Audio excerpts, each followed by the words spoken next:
Bienvenue dans les histoires du soir de Lise Écrit.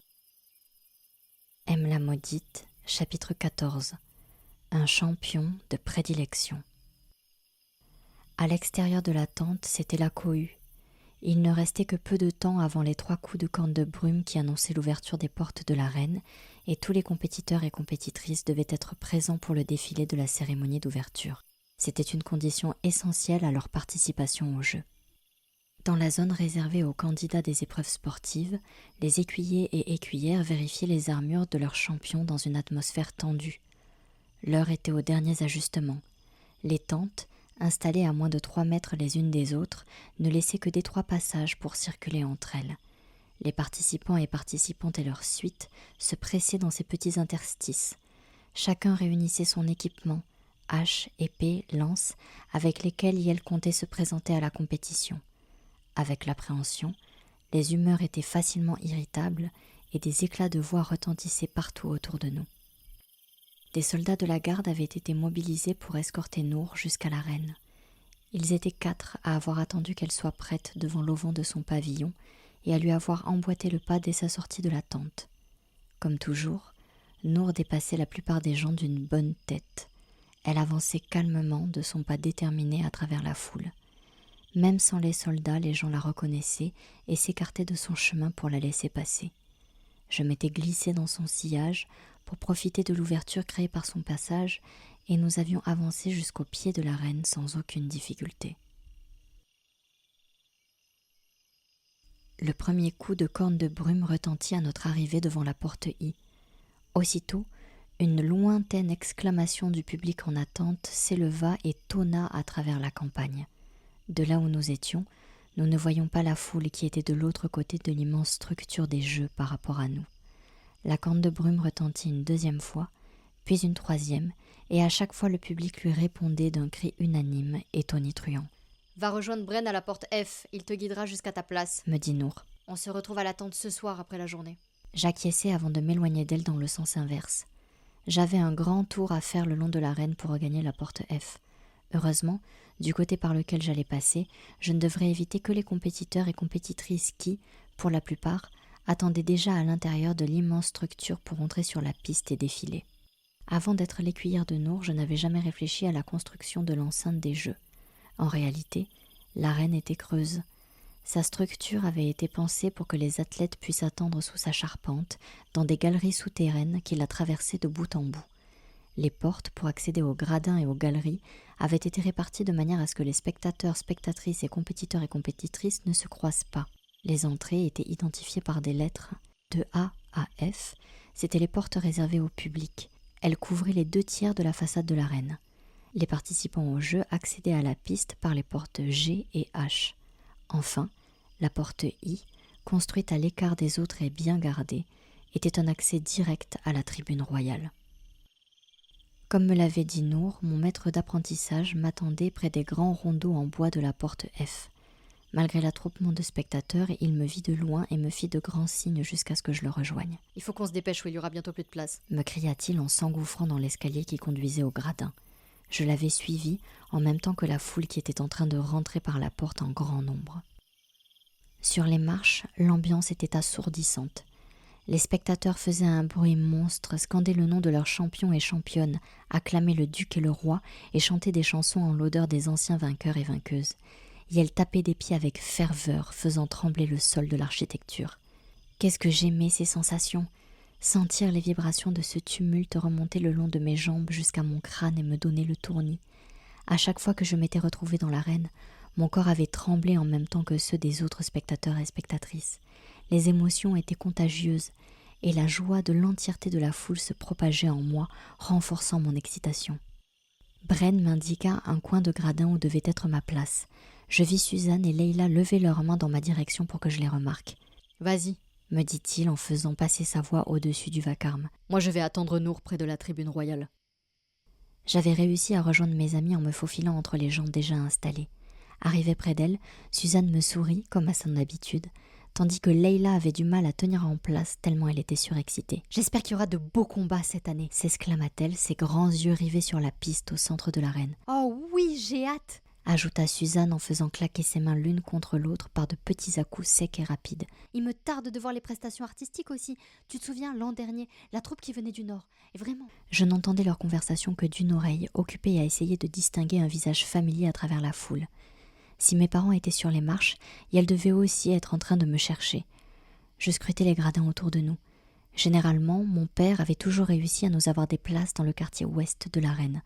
Mais avec les gens qui étaient en train de s'installer, et malgré ma bonne vue, c'était compliqué de reconnaître qui que ce soit dans cette foule dense et remuante. Soudain, le duc et le roi apparurent dans la tribune royale. Immédiatement, une clameur souleva les gradins et monta dans les airs au-dessus de la reine. Dans un rituel bien rodé, le roi s'avança vers le public, tandis que le duc s'installait sur son trône. Je remarquai Nour, debout, près de son flanc. Sur son promontoire et avec sa grâce royale, le roi leva une main pour demander le silence. Quelques secondes suffirent pour que l'effervescence du public se calme, et il prit la parole. Bienvenue à toutes et à tous dans cette 4e édition des Grands Jeux Royaux. Nouvelle clameur dans les gradins. Comme chaque année, le roi fit son discours d'encouragement. Il salua la bravoure des compétiteurs et compétitrices, les convia à faire preuve d'esprit et de hardiesse tout au long des épreuves, rappela le nom des gagnants et gagnantes des années passées et remercia son frère pour l'accueil qu'il faisait à tous ceux et celles qui venaient sur les terres d'eau-fort durant cette période. Les acclamations du public vinrent ponctuer chaque étape de son discours. Lorsque son frère le roi le remercia, le duc fit un petit geste vers lui pour lui rendre ses remerciements. À cet instant, j'eus l'impression que Nour se rapprochait de lui comme pour le protéger. De quoi ? Je ne savais pas. Ce fut un tout petit mouvement qu'elle eut vers lui, quasi imperceptible pour qui ne la connaissait pas. Mais pour moi, c'était évident qu'elle s'inquiétait pour lui. Leïla aussi le remarqua. « T'as vu Dame Nour ?» me glissa-t-elle à l'oreille le plus discrètement possible malgré les cris qui nous entouraient. « Oui, je sais pas ce qui se passe. » Leïla me regarda un instant avec insistance avant de se replonger dans le discours du roi. Celui-ci se termina bientôt sous les applaudissements du public et l'hymne tonitruante des Jeux démarra, annonçant l'entrée des compétiteurs et compétitrices pour le défilé. La présentation des candidats commença par les inscrits aux épreuves artistiques. Il y eut d'abord les groupes, puis les concurrents et concurrentes individuels. Après ça, ce fut au tour des compétiteurs des rencontres sportives de défiler. La totalité des épreuves étant ouverte à tous, il arriva que certains et certaines se retrouvent dans les deux pans de la compétition. On eut aussi des participants et participantes qui s'étaient déjà présentés lors d'éditions précédentes. Le public les reconnut et les acclama d'autant plus fort que leurs prestations avaient fait sensation lors de leur première participation. Selon le protocole des Jeux, les noms des participants et participantes et leur localité étaient annoncés par Maître Jacot, un maître qui siégeait au conseil du duc avant qu'elle n'entre sur la piste. Les acclamations du public suivaient toujours leur nomination, parfois avec beaucoup d'emphase, selon si la personne s'était déjà présentée au jeu par le passé ou si elle était connue dans sa localité. Certains compétiteurs semblaient déjà avoir leur lot d'admirateurs au bruit que faisait le public à l'annonce de leur nom. Ce fut le cas d'une poétesse que la foule applaudit à tout rompre. Suzanne la connaissait. Elle était du même coin que la chanteuse et me dit que cette femme s'était fait une réputation en contant les aventures du duc dans ses chansons. Plus tard, une forgeronne venue d'une région plus au nord fit hurler un pan de gradin dès son entrée sur la piste. C'était une femme robuste, à l'allure fière et provocatrice. Alors que la liste des candidats semblait s'amenuiser, Maître Jacot fit une nouvelle annonce depuis le promontoire. « Public de la ville d'Eau-Fort, très chers invités. Cette année, après avoir reçu de nombreux candidats et candidates ayant moins de 20 ans, les jurys ont décidé d'ouvrir une nouvelle catégorie à la compétition. Mesdames, messieurs, veuillez encourager chaleureusement les jeunes inscrits dans la catégorie junior. » En entendant ces mots, un flash me revint en mémoire. Saïd était candidat à la compétition cette édition-là. Un frisson parcourut mon échine en m'en souvenant. J'allais le revoir. C'était improbable. Comme pour ma famille, le souvenir de mon ami m'avait occupé durant les premiers temps après mon arrivée au château, mais il s'était finalement dissipé au fur et à mesure de mon intégration dans ce nouvel environnement. Prise d'une joie tendue, j'avais concentré toute mon attention sur l'entrée de la piste sous la tribune royale.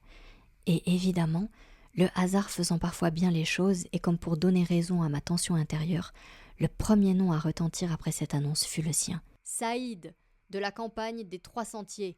Bienvenue. Maître Jacot n'avait pas encore terminé de l'introduire que j'étais déjà debout, hurlante, les mains battantes l'une contre l'autre au-dessus de ma tête. L'élan avait été plus fort que moi. Au même moment, le quartier ouest des Gradins se mit à hurler et à applaudir. En voyant ça, une immense vague de chaleur se diffusa dans toute ma poitrine. Saïd entra. Je le reconnus immédiatement. Il s'avança, élancé et fier, dans son vêtement de travail, l'épée que mon père lui avait offert à la main. Je le vis faire le tour de la piste, une main levée à la manière de tous les autres candidats et candidates, puis il quitta l'arène. Son passage me sembla n'avoir duré qu'une seconde. Il disparut, et je restai encore un moment comme suspendu dans les airs, la bouche béante. Il me fallut un temps avant de me rasseoir à nouveau. De retour sur le banc, Leïla et Suzanne se tournèrent vers moi. Elles me fixaient avec surprise, comme les personnes autour de nous. « Tu le connais » me dit Leïla.